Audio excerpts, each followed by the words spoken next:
اعوذ باللہ السمیع العلیم من الشیطان الرجیم من ہمزہ ونفخہ ونفثہ۔ سورہ بقرہ کی آیت نمبر 213 میں اللہ رب العالمین کا ارشاد گرامی ہے، پہلے سب لوگ ایک ہی امت تھے، ان میں کوئی فرقہ نہیں تھا۔ پھر جب انہوں نے اختلاف کیا اور فرقے بنا لیے تو اللہ تبارک و تعالیٰ نے نبیوں کو خوشخبری دینے والا اور ڈرانے والا بنا کر ان کی اصلاح کے لیے بھیجا، اور ان نبیوں کے ساتھ حق کے ساتھ کتاب نازل کی تاکہ وہ کتاب ان لوگوں کے درمیان ان باتوں میں فیصلہ کر دے جن میں وہ اختلاف کرتے تھے، اور یہ اختلاف بھی محض آپس کی ضد میں آ کر ان لوگوں نے کیا تھا جن کو کتاب دی گئی تھی، اور ایسی حالت میں کیا تھا کہ ان کے پاس کھلے دلائل پہنچ چکے تھے۔ پھر جو لوگ ان دلائل پر ایمان لے آئے، اللہ نے ان کو اپنے حکم سے اس امر حق میں جس میں وہ اختلاف کرتے تھے راہ حق دکھا دی، اور اللہ جس کو چاہتا ہے صراط مستقیم کی طرف رہنمائی کر دیتا ہے، یعنی جو خلوص کے ساتھ راہ حق کا طلبگار ہوتا ہے اللہ اس کو راہ حق دکھا دیتا ہے۔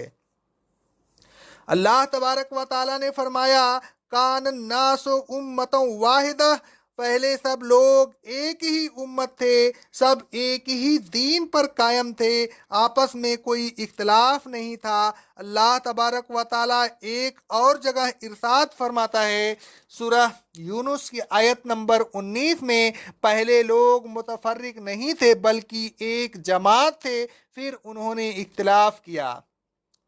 آیت زیر تفسیر سے معلوم ہوتا ہے کہ جب تک لوگ ایک امت تھے، آپس میں متحد تھے اور متفرق نہیں ہوئے تھے، اللہ تبارک و تعالیٰ نے نبیوں کا سلسلہ جاری نہیں کیا، اور جب وہ مختلف ہوئے، فرقے بن گئے، تو اللہ تبارک و تعالیٰ نے ان کی اس تفریق کو پسند نہیں کیا۔ اختلاف کو دور کرنے کے لیے فوراً نبیوں کا سلسلہ شروع کر دیا۔ گویا اللہ تبارک و تعالیٰ کو اختلاف بہت ناپسند ہے، وہ نہیں چاہتا کہ اختلاف باقی رہے، بلکہ جیسے ہی اختلاف رونما ہوتا ہے اللہ تبارک و تعالیٰ اس کو دور کرنے کا انتظام فرماتا ہے، اور جب لوگ فرقوں میں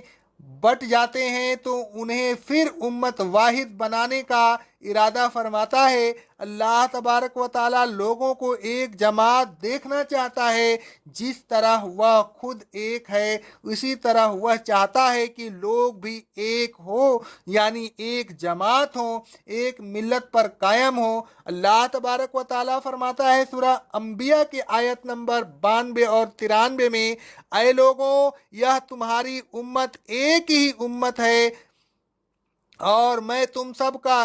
رب ہوں، لہذا تم سب میری ہی عبادت کرو، صرف میری عبادت کرو گے تو تم ایک رہو گے، لیکن انہوں نے ایسا نہیں کیا، اللہ کو چھوڑ کر دوسروں کی طرف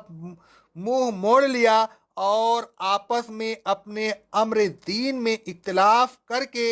ٹکڑے ٹکڑے ہو گئے۔ بہرحال ان سب کو ہماری طرف لوٹ کر آنا ہے، ہم وہاں حساب لے لیں گے۔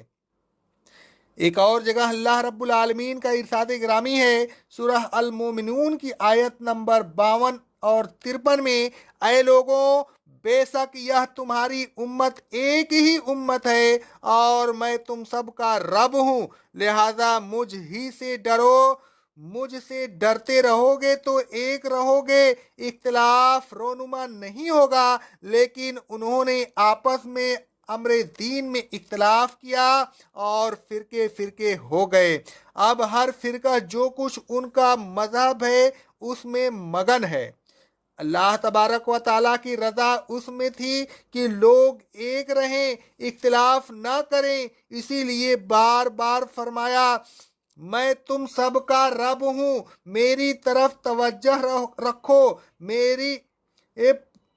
بات کو مانو، مجھ سے ڈرتے رہو، تقوی اختیار کرو۔ لیکن لوگوں نے اس حکم پر کوئی توجہ نہیں کی، تقوی کا